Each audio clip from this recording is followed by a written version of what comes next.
Oh, my sweet summer child, do we have a lot to talk about this morning? And if you can't hear me and I freeze up, I do apologize, but Costa Rican internet is what it is, and I will be posting a video if that happens. Okay, so I haven't been around much because my asthma's been kind of bad, so I figured I might as well do this first thing in the morning before I start having issues with breathing. Okay, if you don't know who I am, I'm Suzanne Tinkemeyer. I used to write for Pathos, a column called No Longer Quivering, for over 10 years. I am in the process of writing a book about my experience, my deconversion experience, my deconstruction experience called With Strange Fire will be out in the next couple of months. If you could do the YouTube things, hit like, subscribe, whatever, I would be very grateful. These are just my opinions, so don't bully anybody I'm going to talk about, not even her. Okay, you know, with the new YouTube rules that came down in February, no intention of ever talking about one particular creator ever again, just some of the things she does, her actions. But today I'm going to break that. Hey, Carolyn. Um, but that's not even what I wanted to talk about first. Here, where we are in Costa Rica, there is actually, why is it so dark in here? There's actually a subdivision that just maybe 6 months ago popped up. And I think it's for gringos. I think that's what they are trying to do. They're trying to be an exclusive luxury home subdivision. But here's the thing, the name for the place is the same exact name that another Central American country uses for lady parts. It is their slang. So this stupid neighborhood is named for the slang for lady parts. So I thought about this because language matters, and I want to talk about that a little bit today, but because we've got some things to talk about with deconversion, deconstruction, de-entanglement, as Ginger Duggar likes to say.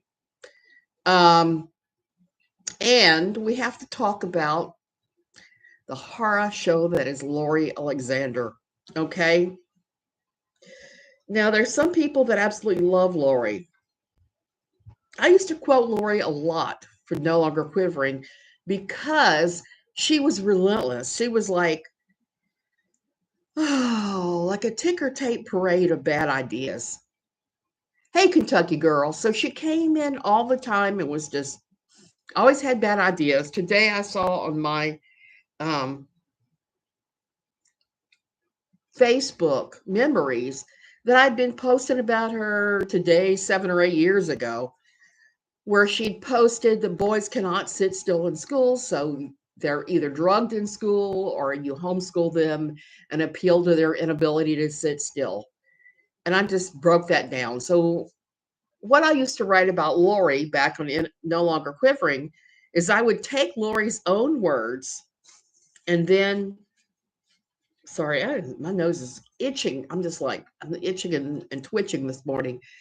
So Lori would come up with these hot takes, these bad takes, so then I would quote her own words and then explain why I thought it was wrong. What happened after some years of me doing this on No Longer Quivering is that her husband, Ken Alexander, started showing up and making the worst, rudest comments you've ever seen in your life. And I just blocked him. When he would show up wherever I was, I would just block him because I don't want that nonsense.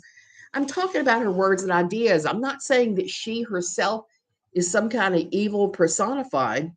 I'm talking about her theology and the theology of others. You know, that is what's wrong, not the person, but the theology. And ironically and interestingly enough, I finally decided not to do that anymore. I finally said, look, let's give her a break because Lori had a recurrence of her brain tumor.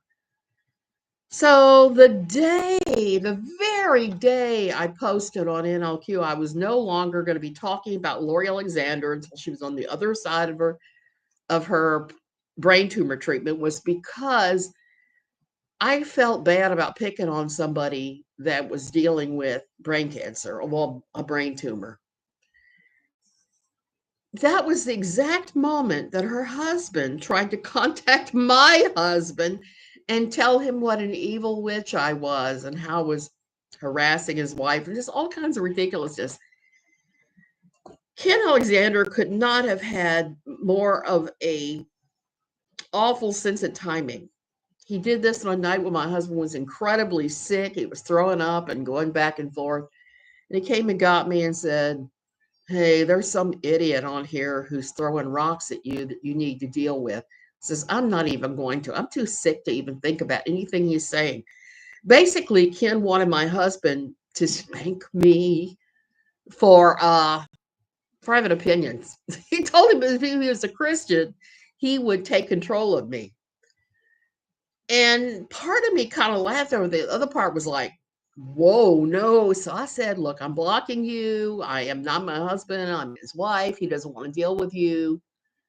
Please take your nonsense and go elsewhere." It's basically what I said. And blocked him. Blocked him on my husband's account, on my account. Block, block, block, because um, it was just ridiculous. Well, all of this is build up. As ridiculous as a subdivision named after lady parts. So, and you know me, I love language. So these things always, I would get big tickle kick out of all this crazy stuff. So I had thought about Ken. Over 2 years ago, I quit writing at LQ and I started working on my book, working hard on it. And in that time, I hadn't thought about Lori. I didn't even write about her in my book in any way, shape, or form. I just concentrated on my own journey. So yesterday morning, I get up, and a lot of my friends who've known me a long time were PMing me, going, "Oh my God, Ken Alexander did an interview with a Christian video blogger on YouTube." And here's where it gets funny. I haven't thought about Ken in over 2 years or Lori. Not at all. Once in a blue moon, but not in any depth. I don't care. I mean, I care that they're saying toxic things, but I do not care as far as to keep writing about them and stuff. That time has ended. I have enough real life stuff going on that I don't need. Anyway, long story short, Ken referred to a writer who was defaming them, and I just busted out laughing. Everybody was sending me this. I wasn't defaming him. I wasn't defaming Lori. What I was doing was taking their own words and breaking them down and telling people this is my interpretation of their words. So why am I talking about that today? Because that's one of those things that I can't stand about Quiverful. Not even about Quiverful, but in the world in general, which is when people use words in ways they're never meant, or they bend things, or they create their own dumb narratives. I'm watching this right now with the Ginger Duggar book. Like I said, I haven't said much about her book except that it is about her journey. There's a lot I could say about the book. The first chapter, where she talked about a group of women that I don't really have much liking for, that supposedly were after her to deconvert, do a deconversion, deconstruction, or as she likes to call it, a disentanglement. She's refusing to call her journey anything but a disentanglement, which I look at that and go, how is that any different than detangling? It's not. But if you look at Ginger, does the same thing as her father. It's the same thing as the Alexanders, the same thing as Katie Joy. They all take language and try to make it mean what it does not mean. And they also, some of them have the tendency to take other people's stories and kind of glom it onto their own. Ginger is using disentanglement instead of deconversion or any other word like that. She starts her book by talking about Josh Harris, and she gets some important things wrong, but I need to write about that or talk about it later because my review is going to be a lengthy thing. Because Ginger's book is not a bad book, it is her journey. There's some things she gets pretty fundamentally, factually wrong that I don't know how much of a pass I'm going to let her have because everybody's loving her right now. And I'm reading her book and understanding where she's coming from, but she's missing some things, just like somebody else. So Jim Bob Duggar likes to claim that the Duggars are not quiverful. They are not quiverful. He says they're not quiverful. I said this to his face. I said, "You are so quiverful, and I am here from no longer quivering." The one time I met him, and he immediately clammed up, wouldn't speak another word to me. Well, you're quiverful. Anytime you promote the idea of a man with a handful of arrows in his quiver, many arrows, you are quiverful. He likes to call out a bunch of other things like Bible-based Christianity. Nowhere in the Bible does it say have so many kids that you start looking like a Pez dispenser. Nothing like that. Now there's some things that are hinted at, but they don't actually come out and tell you you got to do this to be a good Christian. So I've seen this before with Jim Bob Duggar, where he tries to make words mean what they don't mean, and he tries to deny what something actually is. So I'm watching Ginger doing this now in her book, and I'm going, that apple did not fall very far from that tree at all. And while I wish Ginger the best on her journey out, and it is a journey, and God only knows if she'll stop where she is now or whether they will be more to do with her coming out. I don't know. I'm losing my voice. I need to move on to Katie Joy. So for days and days and weeks and months, we've had Katie Joy. Katie Joy. I almost call her Katie Joy Duggar. She would love that. You know me. You know she took my deconstruction story and tried to glom it onto her own. I mean, word for word. And then this morning I get sent this. She's talking yet again about Ginger's book. Okay, these are her words. I fully deconstructed in 2018. Ginger Duggar said people like me just throw it all out because it's easier, and implied that we, quote, didn't want to do the work to see the truth, unquote. First of all, I have to address this whole idea that this happened in 2018. Girl, I knew you in 2018. You told me a very different story, very different. And she's right. Ginger Duggar did say those things in her book. And I'm not going to throw shade at Ginger except to say that Ginger is where Ginger is in her journey. And her journey took her from the old cast iron skillet to the new shiny ceramic skillet. And they're both skillets, they'll still both burn you. So she has a much deconverted or disentangled, as she likes to say. So I knew Katie Joy and was working with her in 2018. She never mentioned any of this, that what I'm about to say now. I spent months, years reading, researching, and I went to therapy. Hey, that's the first I've heard of it, and I knew her in 2018.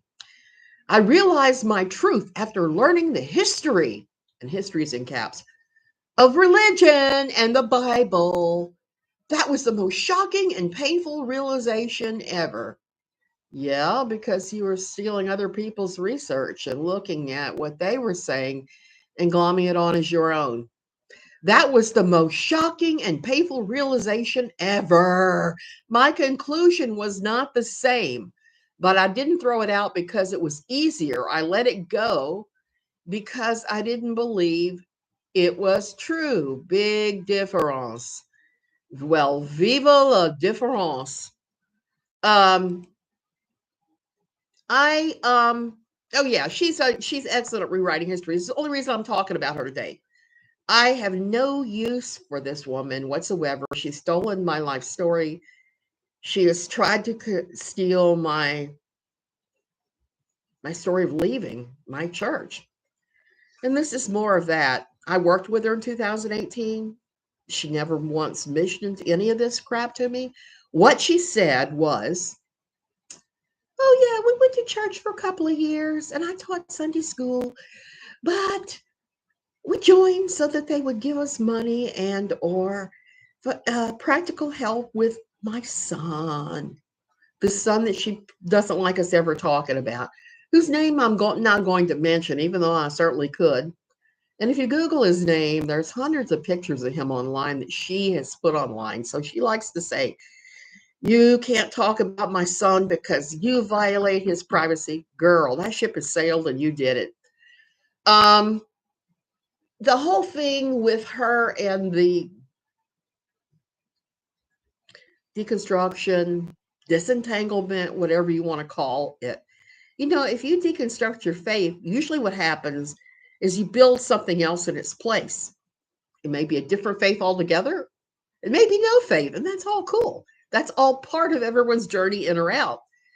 So, like I said, I knew her in 2019, 2018, 19, and she talked that they had joined to get a benefit. They didn't get a benefit, so they left. None of this trauma crap that she's spouting now, none of this. This is all new narrative. Let me go back and read the other parts. It's so funny about this that people were saying this morning. My deconstruction was so much like yours. I remember feeling peace and awake for the first time. It didn't mean that other people were wrong if they believed, but I realized, wait, I'm a good person without all of this. I'm in control of the choices I make, and I can make good ethical and moral decisions without shame. It's scary because I didn't have that safety net I once did, but I feel like I need to make the best of today to impact the world and do it for the right reasons, not for someone else's glory. Okay, there is so much just so incredibly wrong about what I've read there. Hey, Melly, but I'm not even sure who this somebody else's glory is she's talking about, unless she's talking about for the glory of Jesus. In my own deconstruction and rebuilding phase, I pretty much am like a red letter Christian now. I follow the works and the doings of Jesus. And doing crap for the glory of other people is not part of that. Late. Very early here. Oh, flying mom Laura. Yeah, I know it's really early in some places. Here I am in Central Time here. Half the year I'm Mountain, half the year I'm Central. I'm in Central Time now. So she is saying things that are absolutely not part of her own story, that she has taken from other people's stories. If you're a fan of hers and you love how she's reporting, fine, more power to you. But realize that there's nothing original there. You know, um, King Solomon said there's nothing new under the sun in the Bible. And I believe that. There is just nothing new under the sun. Everything we're seeing, whether it's Ken Alexander editing the narrative of his and his wife's life in order to be able to make it more palatable to them, or whether it is Katie Joy Paulson, who is editing her own personal history so that she can exploit and make more money on stuff. It's the same, it's the same, it's the same. It's the same thing everywhere. It's the same thing. And even if it's Ginger Duggar Volo writing a book about her spiritual journey, throwing shade on the awfulness, and there is awfulness, of Bill Gothard, that name, and praising and promoting the words of John MacArthur. And several times she's done that so far in the book, and she hasn't really identified that that's who she's talking about. John MacArthur and Bill Gothard have extreme overlap. She has just traded one Egypt for another Egypt. And that's okay. That's her. That's her journey. None of us can hurry her along. None of us, and it may end there too. That may be the end of her journey, because I really get the impression that she is a follower. She is somebody who is going to follow whatever her husband tells her. And there's precedence for that in the Bible. It talks about the husband being the spiritual head, and you as the wife are supposed to just follow him wherever he goes. That was the comical thing in my own journey out of my quiverful church, was they came after me afterwards, because they were after me to stay and let my husband go off to this Methodist church that they thought was full of homosexual loving abortionists, which is not true at all. They said, just let him go. You and the kids can stay here. Oh, when that final awful worthless Sunday morning happened, and I made the decision to go, and we asked for release from the church, the pastor tried to talk to me alone, and he called me the next day. They asked me to divorce my husband. Here I was doing the thing that they were always after women to do. I was following my husband's spiritual lead to another church, and they were saying, whoa, whoa, whoa, whoa, whoa, you can't do that. You have to leave him and divorce him because he is going off. He's going off to Egypt. Well, actually, it wasn't in Egypt he went to, even though the 2 years it took me to get from A to Z in my deconversion journey, my disentanglement journey, seemed like hell for 2 years, and then it got better. I don't see that in the Bible. Yeah, it's something they've added in. That's one thing I've got to say about these types, about the Ken Alexanders, the Bill Gothards, the John MacArthurs, the John Piper, which I almost fell off my seat when I saw Ginger quoted him as talking about birth control was okay. It was like, John Piper said that? John Piper of biblical manhood and womanhood said that? I don't believe it. These guys will take something in the Bible and extrapolate it out to some direction it wasn't even meant to go. I've talked about this before. The Bible, a lot of times, is very multifaceted. It's like looking at a gemstone. Man, I wish I had Bill jewelry. I can't even show you on this because this is soft turquoise opals and there's no facets on those. Okay, I do have something faceted. A lot of the Bible is faceted. This little pineapple-y lip gloss thing I have is faceted. It's faceted. I hope it shows the facets on here. The word is faceted. Maybe you see it better here. It means that looking at it at different times from different angles, you're going to see different things. And that's okay. The Word of God is big enough to stand up to different interpretations. And I love that about it. I love that it can be different things for different people at different times. Yeah, I did have to go ask for permission to go to a different church. But the thing is, a lot of these groups that I'm talking about, that I talked about at NLQ and I'm talking about now, and that I came out of, do not allow for a faceted view of the scriptures. It's one interpretation for each scripture, and some of them are some rather extreme,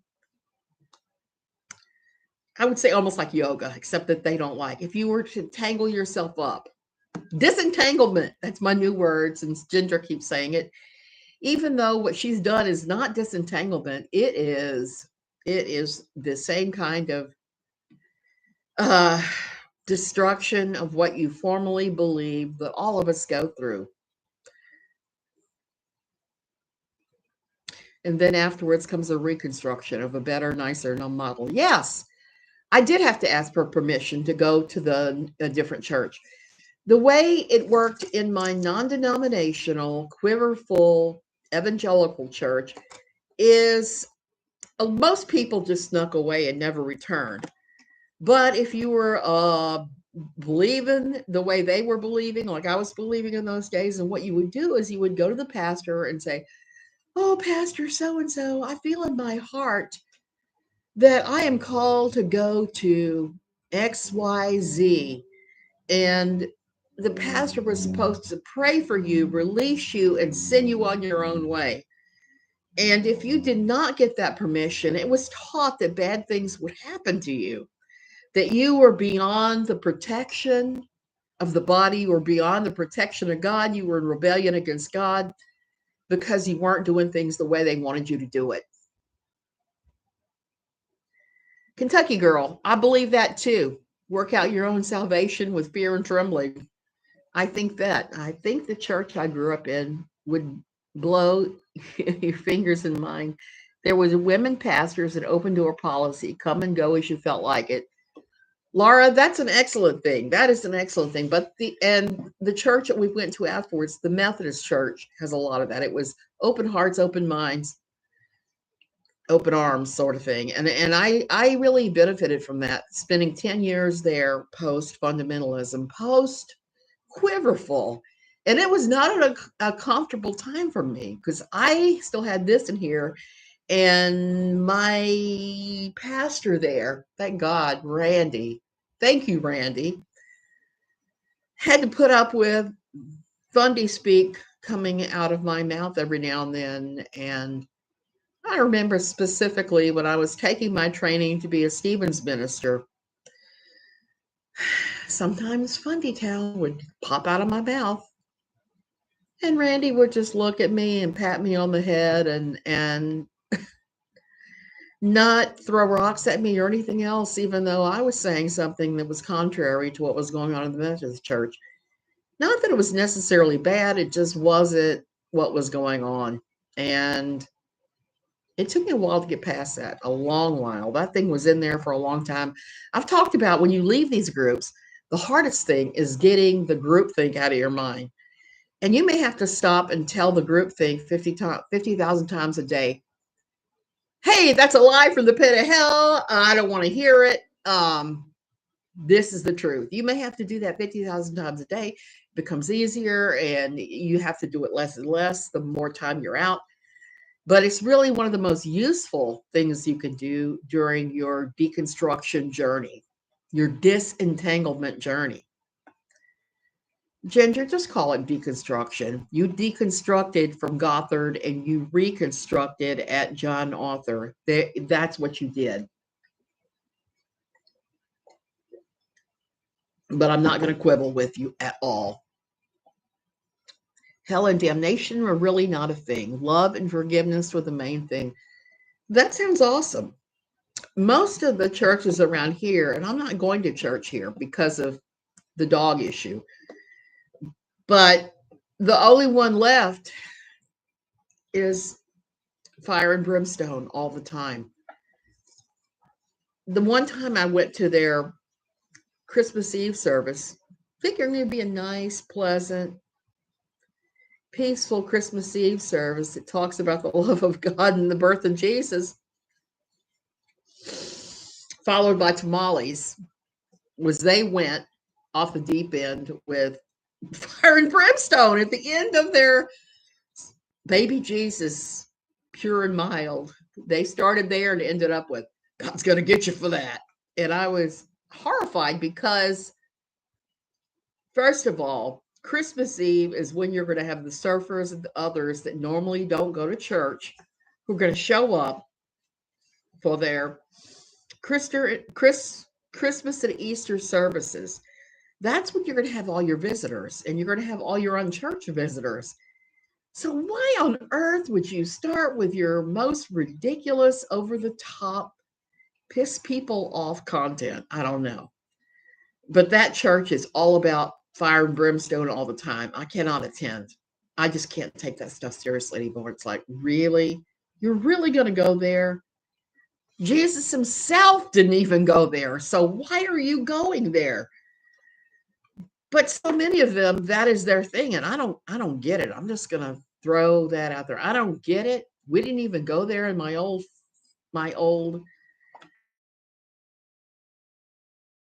quit for the year where my pastor preached on sin. Every single sermon was sin. My best friend Jody and I would be sitting in the middle of church texting each other, going, really? He's talking about sin yet again, you know? Oh, those were the days. I miss her horribly. So, and she has done the thing that everybody does. Well, not everybody. Many people do on their deconstruction journeys. They leave the toxic place and they end up in somewhere extremely similar, and the same crap keeps happening. I know for a fact she's ended up at least two or three of those places, and they keep skedaddling on. Once you've tasted a little bit of the deconversion experience, it's hard to get back in the box. It just is. I think it would take a lifetime to overcome such a controlling and psychologically damaging childhood. Then add being raised on TV. Ginger has a lot to overcome. Yes, she does, which is why I'm giving her a pass, and I'm not really going to go hard after her, even though I don't agree with some of the things in the book. She talked about what it was like being raised on TV. And all I can say is if I had to summarize her book in like one sentence, I would say fear. One word, fear. Because so much of what she describes, her childhood and everything up until she joined John MacArthur's, is wrapped in fear. And we were not meant to live in a spirit of fear, not at all. But if you have cameras on you all the time and you have people stealing your diary and trying to sell it on eBay for $10,000, yeah, that happened. You're going to have these awful amounts of fear, and you're going to get judged. You're going to feel like everybody in the world is judging you. I don't want to judge Ginger, even though I don't agree with her over word usages. But like I said, she gets that honestly from her pa. And back to Laura Alexander, who is losing her mind over Ginger's book. But A, she's not read Ginger's book.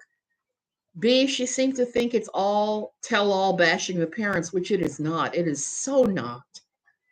It is so not. If anything, Ginger is just very lovely and respectful of her mother. She doesn't mention her father as much in the book, but her mother.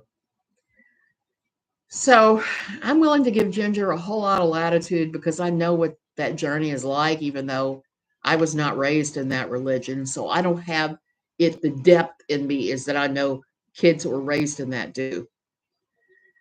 Like I said, I was raised Catholic Episcopal.